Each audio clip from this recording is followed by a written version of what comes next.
কি শুনেছেন? বৃষ্টির আগে যেমন নিঃশব্দ বজ্র জমে থাকে আকাশে, ঠিক তেমনি ইতিহাসের বুকেও জমে আছে এক বিস্ফোরণ, একটা নাম, একটা চেতনা, একটা সত্তা, যার উচ্চারণে থেমে যায় অন্যায়কারীর রক্তচাপ। যে নাম শুনলে খেপে ওঠে ক্ষমতার প্রসাদ, সে নাম জমিয়ত। জমিয়ত কোনো নির্বাচন কেন্দ্রিক স্লোগান নয়, এটা ইতিহাসের বুক ফুঁড়ে জেগে ওঠা এক সাদা বিপ্লবের নাম। এটা সেই কাফেলা যাদের রাত জেগে কাদা ত্যাগের গল্প আমরা পাঠ্য বই খুঁজি না, কিন্তু যাদের সজল দুয়া শুনি আসমানও থমকে দাঁড়ায়। তাদের হাতে ছিল না রাইফেল, ছিল কুরআন, ছিল না সোনার মুকুট, ছিল তাওহীদের অহংকার আর দুনিয়ার ভয়হীনতা।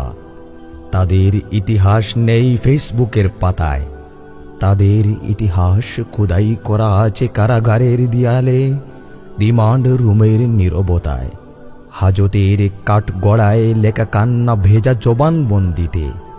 তারা বক্তা নয়, তারা উম্মতের কান্না। তারা স্লোগান নয়, তারা দুয়ার জলরঙ্গে আঁকা এক স্বপ্নের নাম। তারা মঞ্চে চিৎকার করে না, তারা মাটির নিচে থেকেও জাতিকে জাগিয়ে তুলে।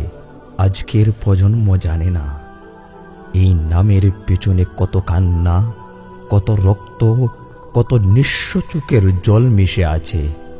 একজন জমিয়তি কর্মী মানে একটি চলমান কুরআনি তর্জনী, যে অন্যায়ের চোখে চোখ রেখে বলে, এই জমিনে চলবে আল্লাহর আইন।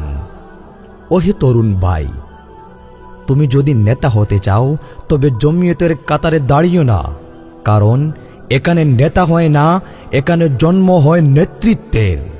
তুমি যদি হেডলাইন হতে চাও তবে জমিয়ত তোমার জায়গা নয়, কারণ জমিয়ত নিজেই এক হেডলাইন। যে হেডলাইন লেখা হয় নিঃশব্দ আত্মত্যাগে। আজ কেউ যদি বলে জমিয়ত শেষ, তবে বলে দাও, যে সংগঠনের ভিত্তি রচিত হয়েছে লাশের উপর, তাকে কি ফেসবুক পোস্টে মুছে ফেলা যায়? জমিয়তের মৃত্যু কেউ ঘটাতে পারবে না, কারণ এটা মাটির আন্দোলন, এটা আল্লাহর ওয়াদা মাফিক ফিরে আসার কাফেলা। জমিয়ত ফিরে আসছে না ভাই, জমিয়ত প্রস্তুত হয়ে গেছে। হৃদয়ে জমে থাকা সব ক্ষোভ, সব ব্যথা, সব কুরআনি চেতনা আজ একত্র হয়ে বলছে, আল্লাহর জমিনে আল্লাহর আইন কায়েম করো। জমিয়ত মানে গর্জন নয়, জমিয়ত মানে বজ্রপূর্ব নিঃশব্দ প্রস্তুতি। জমিয়ত মানে নেতৃত্ব নয়, জমিয়ত মানে নেতৃত্ব গড়ার কারখানা। তারা ছিল, তারা আছে, আর ইনশাআল্লাহ তারা থাকবে। প্রতিটি অন্যায়, প্রতিটি জুলুম, প্রতিটি বিভক্তির বিরুদ্ধে এক অবিচল আত্মত্যাগের নাম জমিয়ত। জমিয়ত জেগে উঠেছে, পথে নেমেছে এবং এবার থামবে না।